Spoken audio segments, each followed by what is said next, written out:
이렇게 드리면 되는 건가요? 네, 죄송합니다. 당직 선출 규정에 따른 해당 것과 과정 일정에 해당되지 않기 때문에요. 서류 접수 자체가 진행하지 않습니다. 양해 부탁드리겠습니다. 모두 네, 받아보시고 이거는 당에서 알아서 처리해 주세요. 뭐 파쇄를 하시던지 아니면 접수를 해주시던지 그거는 당에서 처리하시리라고 생각합니다. 네, 감사합니다. 자, 혹시 그러면 접수조차 안 되는 사실을 알았는지 사전에. 사전에 기자님들이 연락을 주셔가지고 네, 또 이제 조우섭 대변인께서도 백부를 방금 하셨더라고요. 그래서 이제 내용은 어느 정도 전달받은 상황이었습니다.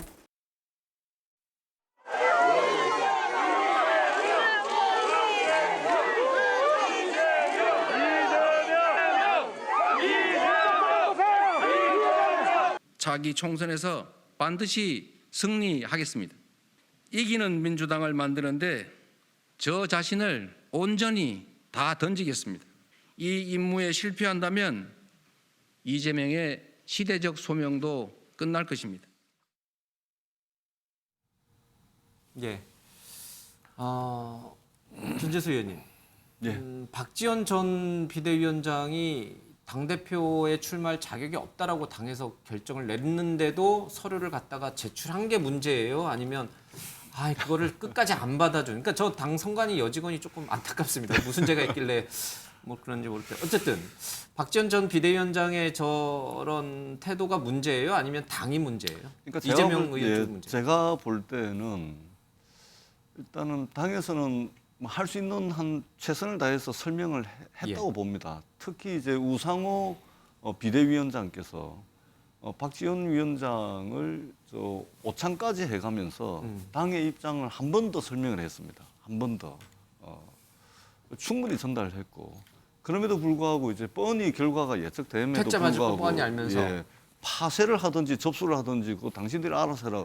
그러고 서류를 던지고 가버리면 던진 건 아니에요. 이렇게 드리고 가는 거죠. 예. 거의 보는 사람들이 야 이게 과연 청년 정치인가?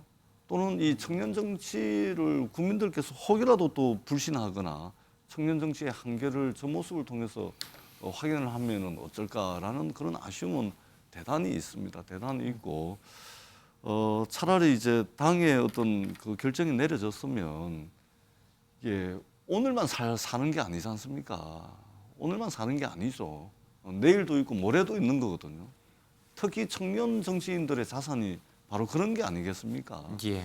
그래서 좀 길고 넓은 안목을 가지고 좀 이런 것들을 봤으면 좋겠다. 또 기성 정치인이라 그래서 전부 혁파하고 뒤집어 엎어야 될 것만 있는 것은 아닙니다. 예. 10가지 중에 2~3가지 정도는 보고 배울 게 분명히 있거든요. 마치 10가지 중에 10가지를 다 부정해야 되고 뒤집어 엎어야만 되는 것으로서 보는 것은 아닌지 그런 좀 아쉬움은 있습니다. 김종인 전 비대위원장이 이런 박지원 전 위원장의 얘기를 보면서 좀 무모한 것 같다. 좀 참아라라고 했는데도 불구하고 이렇게 뭐 기자회견하는 걸 보면서 역시 젊구나 이런 이제 논평을 했다는데 젊어서 좋다라는 표현보다는 막무가내구나라는 이제 너무 혈기만 믿고 막무가내 이런 표현이 있는 것 같습니다. 정성철 소장님, 네. 이재명 의원도 기회를 줬으면 좋겠는데 당원 당규상 안 되니 안타깝다 이런 표현을 했는데 좀 당원 당규를 고쳐서라도 좀 기회를 줄 수는 없었던 건가요? 저거는 이재명 후보께서 그냥 마지막에 그냥 어쩔 수 없이 입장을 밝힌 거라는 생각이 들어요. 립서비스용이요? 그렇죠. 그러니까 진작 저런 생각이셨으면은 한참 논란이 됐을 때 저런 얘기를 하셨으면은 민주당 지도부에서 다른 의견을 내세우지 않았을까? 그런 좀 생각이 드는데 마지막에 나는 청년 정치인이 우리 민주당에 와서 활동하는 것에 대해서 열린 마음을 갖고 있어라는 생각을 국민들께 보여드리고 싶어 한 건데 좀 아쉬운 부분이 많이 있죠. 진정성은 떨어지는 발언이라고 그렇죠. 보시나요? 네. 정의당 당원 당규는 어떻습니까? 박지원 전 위원장이 민주당이 아니라 정의당이었으면 당대표 나올 수 있어요? 아니 이제 민주당도 당원 당규상의 문제가 있는 건 아니에요. 당원 당규상 달리 해석할 수 있는 예외 규정이 있습니다. 달리 해석 안 하겠다고 결정한 거예요. 그럴 이유가 없다고. 그래서 사실은 민주당이 이번 전당대회 자체 흥행을 위해서도 좀 포용을 했으면 어땠을까 이런 생각입니다. 당원 당규상 아예 불가능한 걸 박지원 위원장이 요구한 게 아닙니다. 가능할 수 있었어요. 근데 비대위가 그걸 받아들이지 않은 거죠. 정의당이었다면? 정의당도 마찬가지입니다.